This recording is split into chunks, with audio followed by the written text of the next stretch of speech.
Hello my friends, today I would like to share with you my experiences with Sony A7III. This full-frame mirrorless camera has been very successful since it was introduced, because it kind of is the package that we've been waiting for, and if you live in certain part of the world, here I mean the United States, the price also makes it hard to overlook.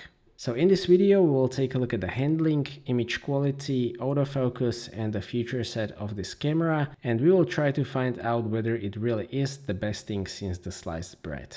There is a lot to talk about, so this will be an overview video and I will make a lot of videos about A7III later on. Let's start with the build quality and handling. A7III uses the same body as A9 and A7R Mark III, which means that it is the magnesium frame and the camera feels very solid. Also the material on the grip is very nice, nothing on the camera feels loose, all of the compartment doors works well, although I may prefer the rubber covers on the ports on the left side because of the weather sealing. A7 Mark III is weather sealed. There has been some issues with weather sealing of A7R Mark III, but I hope that these were fixed in A7 Mark III. Overall, the A7 III feels very premium and the build quality is really good in my opinion, so no complaints there.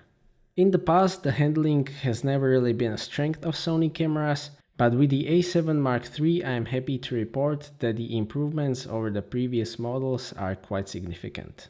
For starters, there is front and rear dial for exposure settings, mode dial, a thumb dial, exposure compensation dial, and importantly the joystick. The joystick is one of the two biggest improvements in terms of handling. It feels quite good, it is well positioned, at least for me. It works for moving and resetting the focus point, and it can also be used to navigate the menus, so the joystick will definitely make your life with A7 Mark III much easier. The dials actually feel really good. The amount of resistance is just right in my opinion. You have 4 customizable buttons on the A7 Mark III, but you can also set up 5 buttons on the thumb wheel, AF on and AEL button, and that is enough for me. The video recording button is also well positioned, but in movie mode you can also use shutter button to start recording the video. I would really like to have drive mode dial on the left side, but I can live without it. And the A7 Mark III is still a very compact camera, and considering the size, the amount of buttons and control elements is good, and there isn't anything that I would particularly miss on this camera. The software side of the handling is still poor though. You can't use the touchscreen to navigate not very intuitive menu, or at least in function menu. You still have to change 2 items, dug deep into the menu to go from 4K video to 1080p. Fortunately, you can set up My Menu tab, where you can put your most frequently used settings, and that will save you a lot of time. Overall, I think that A7 Mark III handling is good. It won't cause you a headache, but some competitors are still better in this regard.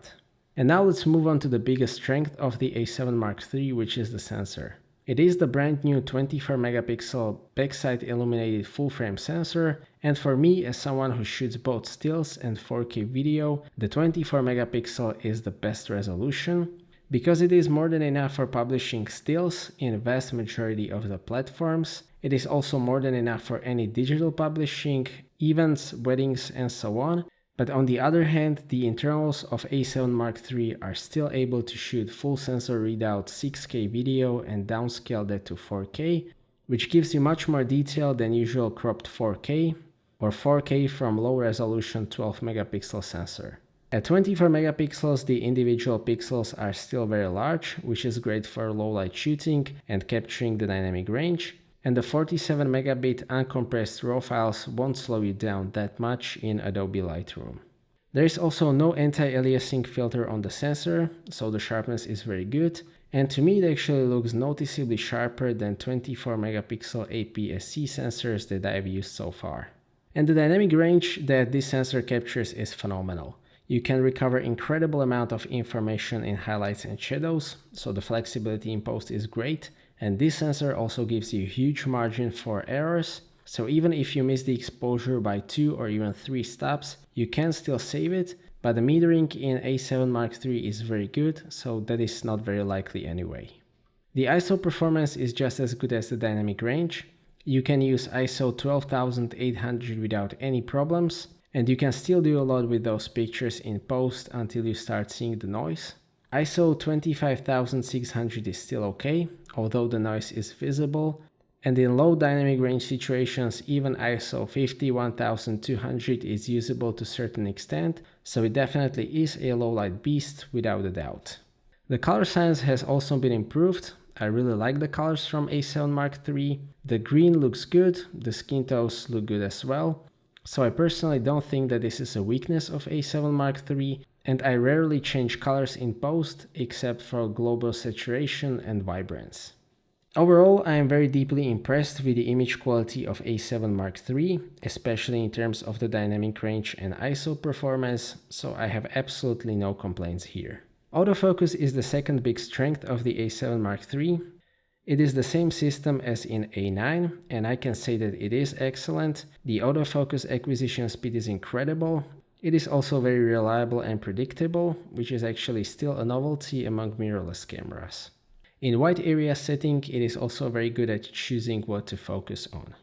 Object tracking in lock-on mode on A7 III is absolutely fantastic. This camera is great for tracking fast-moving objects, so it will be very suitable for wildlife and sport shooting. You also have a lot of options to customize autofocus performance, and I will probably make a separate video about that. In the video, the autofocus is just as good, but here I really recommend trying all of the modes, because people usually set the drive speed to fast and then they are complaining that the autofocus is jerky. Normal drive speed is much better for usual situations, it is very smooth, and if you want the video autofocus to look even more classy, you can try slow drive speed. My only complaint about the autofocus are the area modes. I wish Sony would let users customize area settings and choose where exactly I want the camera to be focusing instead of having to choose from Sony's presets. A7 Mark III has in-body image stabilization and it does help. It is pretty good in dealing with small movements, so it will help while you are trying to hold the camera steady or while you are panning. But since it has to move large sensor inside of small camera body, it can't deal with walking very well, for example. So here I still recommend to use stabilized lenses or a gimbal. A7 Mark III is definitely made to be a hybrid camera, so it has great video capabilities.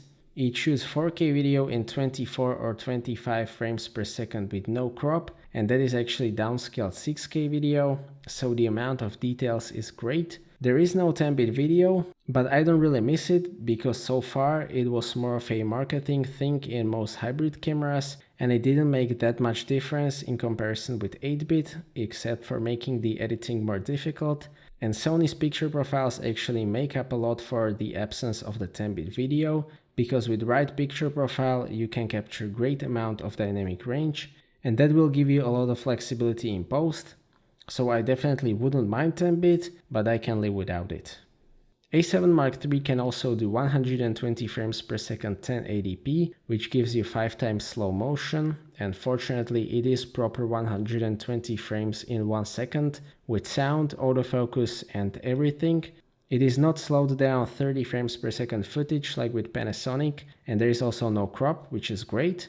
And the quality of 1080p video is very good as well. You just need to sharpen it a bit, and I have no problem to upscale it to 4K for B-roll shooting. There is no 4K 60p on A7 Mark III, but I personally much prefer proper 120 frames per second 1080p. Regarding the rolling shutter in 4K video, there is some, but it is much less than with A6500, so for something like a vlog, it is possible to use the footage. If you have some fast movement in the frame, you still need to use rolling shutter repair in Premiere Pro, for example. The viewfinder is 2.36 million dot OLED panel with 0.78 times magnification, so the resolution is not as high as with A7R Mark III viewfinder, but I can still say that it is very good viewfinder, perfectly fine to use.